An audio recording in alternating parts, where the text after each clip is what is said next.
I walked away from my own wedding after my groom's best man humiliated me with a cruel prank. And even 8 months later he won't stop trying to fix it. Hey there, Redditors. This is an angry venting session, a cry for help, but relax. I'm doing better now. It's just the feminine rage at the moment. I'll jump straight to the situation and share an unbiased experience. So I left my groom at the altar 8 months ago. Yeah, I know how that sounds, but before you all judge me, hear me out. The person who breaks off a relationship is normally thought to be the heartless one, because how can they hurt when they caused it, right? But that is not true. People in my situation will understand what I'm talking about. While everyone sympathizes with the person getting dumped, no one seems to care about the person who gathers up enough courage to end the relationship, not defending toxic people who hurt their partners. But some people just make you miserable until that becomes your reality. It can be in so many forms. Some men are emotionally distant. Some are always too busy with everything except for their partners. Some don't have the guts to stand up for their partners. Some disrespect their partners and label them as mere jokes. Some undermine them, gaslight them, and break off their confidence anytime they do anything remotely good to shine or get success. My man had all of these wonderful traits. Yeah, that's a star right there.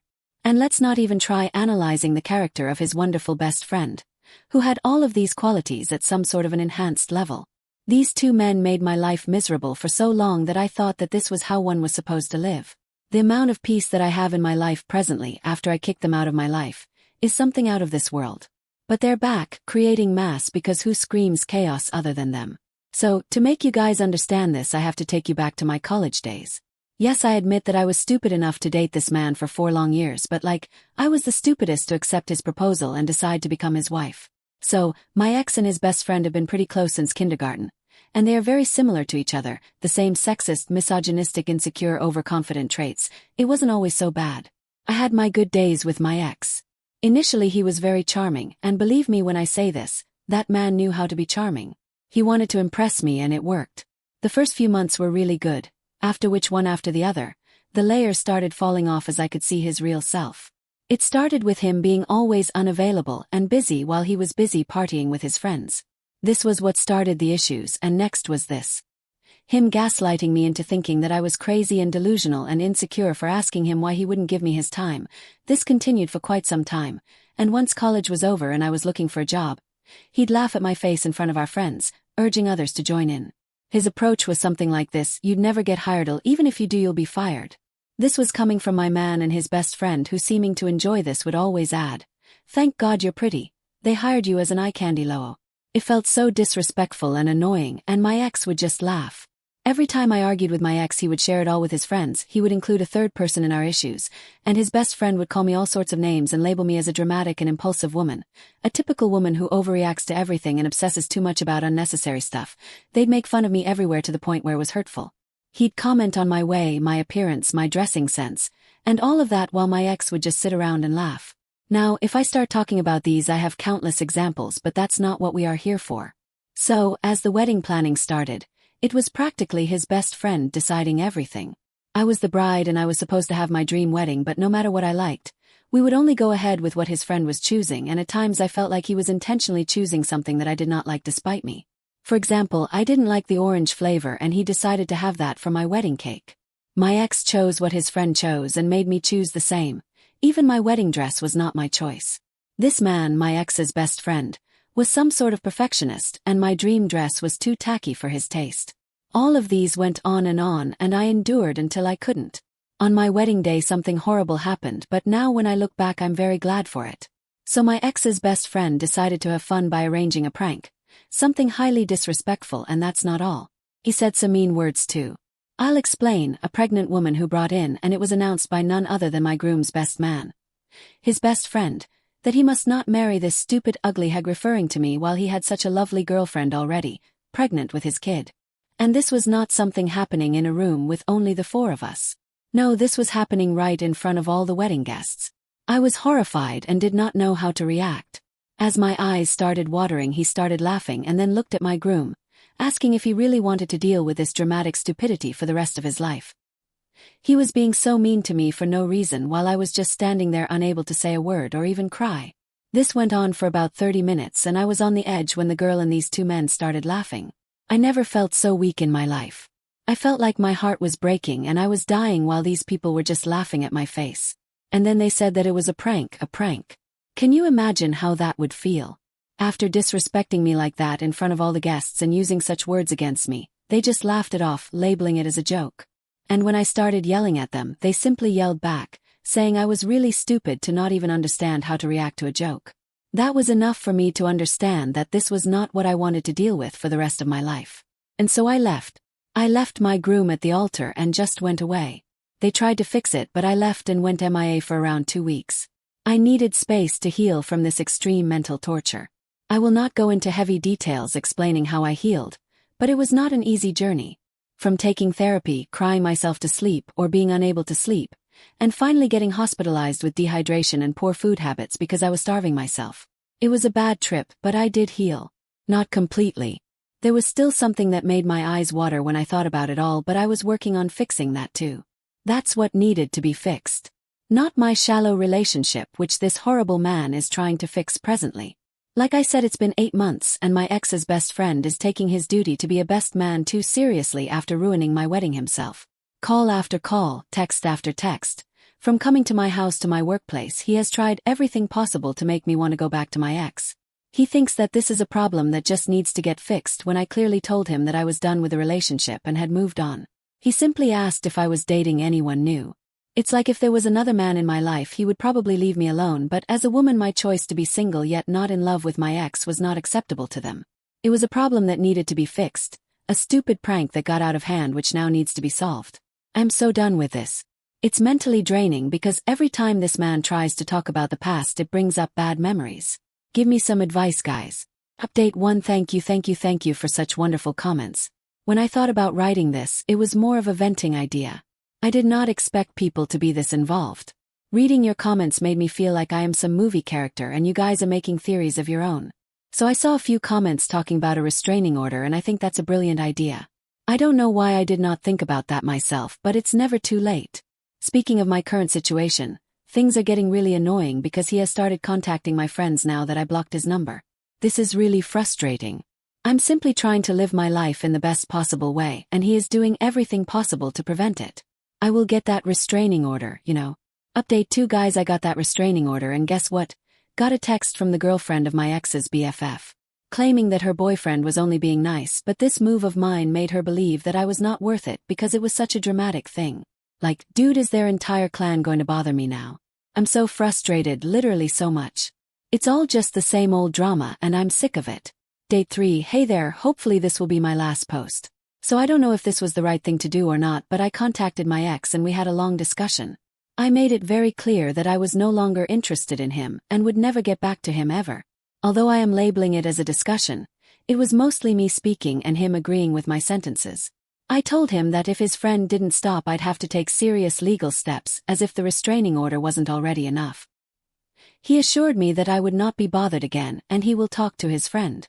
It's been a week and I have not heard from him or his best friend. I really hope it stays like this because I am so done with these people and I don't trust them at all. Venting over here has been therapeutic and you guys are good people. Thanks. I'm signing off for now. Hey, but your ex and his best friend definitely a hole. God, reading this made me so annoyed at them. I can't imagine how you put up with such behavior. I'm proud of you for not going back. I can understand what sort of trauma bond you might have developed, more power to you. NTA, and the audacity of these men to even involve the girlfriend here, like, seriously, such cheap people. You deserve so much more than these good-for-nothing people. Next story. I'm 18, female. My brother John, 20, started dating his girlfriend Holly, 20, last year. For context, John and I come from a very religious family. John's the oldest of 9, we're all homeschooled, and religion is very important, but we've never had much issues. John especially, but he met Holly a couple of months ago, and well, she gave my mom a heart attack. I'm not judging her at all, but she's had multiple boyfriends before my brother. Posts on her social media quite a bit and dresses in things that are inappropriate maybe. I'm ashamed to admit, but I wasn't very nice to her. But that's just because I wanted to be like her so bad. My mom was especially hard on her though. She says some crazy things about her dating history, about how she corrupted John, etc. My mom always had this kind image, so seeing her act like how she did woke me up. John moved out to live with Holly and doesn't talk to our parents anymore. He's different. My mom's heart broken. Dad is too, but he's ignoring the issue, while my mom's stuck on how the vile creature stole her good and pure son. I think it's ridiculous, but I do feel for my mom a bit, so I've kept my mouth shut. But yesterday she saw Holly and John. According to my little sibling that was with my mom, they were acting all cutesy and in love. My mom was enraged. She started ranting about how girls like Holly are the evilest kind, and that while she's lost her son to her, at least her daughters are good girls. She then came up to me and made me promise to never be like Holly. I was gonna promise her at first, but I was just so tired of her nonsense I said no. She looked a bit surprised, and I kind of lost it and said that Holly's actually really cool and a much better person than most women I've met. Her body count or the way she dresses be damned. I saw my mom start to cry, but I couldn't help it. I told my mom that to me, Holly is a better person than she'll ever be, and also that I'd rather be just like Holly than like her. My mom cried even harder and said that I broke her heart just like John did, and also said she can't believe I'm choosing Holly over her. She ran to her room and hasn't really come out since. My dad's upset with me and I feel terrible now. I should have just not said anything, but it felt really good to tell her. Holly really is a good person and I miss John. I hate that my mom ruined things, but maybe it isn't fair for me to do what I did. TNTA. Your mother is a freaking Apache helicopter of helicopter parents. It definitely seems like your mom has made no attempt to get to know Holly and only wants to judge her. This kind of behavior will only drive more of her kids away and make them never want to talk to your mom again. Sounds like your mother's been trying to teach all about the hate and religion instead of love. Because you're still young and I'm guessing a bit sheltered in the house of rules and beliefs, your brother stepped out and into the 21st century modern world, and it is his choice if he wants to join it. While the oppressed in your thoughts and your mom was shaming the poor girl, good luck. It may be a rough road until you are a legal adult to choose what you want. Next story, For finally telling my brother the truth but throwing my parents under the bus to do so. I, 36 male, used to run a company with my 35 male brother and both my parents. It was supposed to be the dream of the sons taking over the family business. I had the ability to work in every department, so over the course of the last 10 years, I progressed to running the company. My brother, who worked harder than anyone else, floundered with any real responsibility. He was the ultimate task doer, but asked him to manage anyone or anything and it would be a dumpster fire. My parents would protect my brother by tying my hands behind my back in regards to saying anything bad to my brother about the quality of his work or how he was failing at being a manager. My parents did not want his feelings to be hurt. My brother would get moved to a different apartment or have his job description changed so he wasn't in charge of anything that would hurt the company, me. They would never tell him he wasn't doing his job right. They would never tell him he sucked at his job. It was easy for them to lie to him so they could avoid any conflict or hurt feelings. I was complicit with this. I kept up the lies, I played the game, resentments grew. My brother was still getting paid the same as me. I was running the company at this point. He was basically still in an entry-level position. So 2 years ago I started a different company and left the family one. Less than a year later my parents asked me to come back. I accepted on condition that my brother would be bought out of the company. They agreed. So with my brother being bought out, I am now running the company solo. We gave him a group of our customers that he now services under his own company name. Life is good, or so I thought. I found out from one of my employees that my brother has been stealing products out of our warehouse. They were under the impression that he had some sort of deal worked out with me because we were family. No. He was just plain stealing. So when I confronted my brother, he admitted to stealing but went off on this rant on how I never respected him, that I was the biggest a-hole because I was mean and on and on. So then and there I decided to stop lying and essentially told him all of the lies from the last 10 years, how he got the short end of the stick because no one ever told him what he was doing was wrong, how our parents just didn't want to hurt his feelings but knew he couldn't run the company. I was done lying. I just sat there and told the truth. So my parents are now mad at me because he's mad, like mad, and he has gone no contact with them, and they are worried that they won't be able to ever see him or their grandchildren again. So ITA for finally telling my brother the truth but throwing my parents under the bus to do so. Edit to add more information to this story. It was not like my brother was thrown into a situation without training. We provided informal training on how to learn more about the business, like this is how we do the books. Come with me on the job site so I can show you this. Formal training, both trade-specific and management courses. He was not thrown to the wolves, he just never cared to pick it up or try to step up.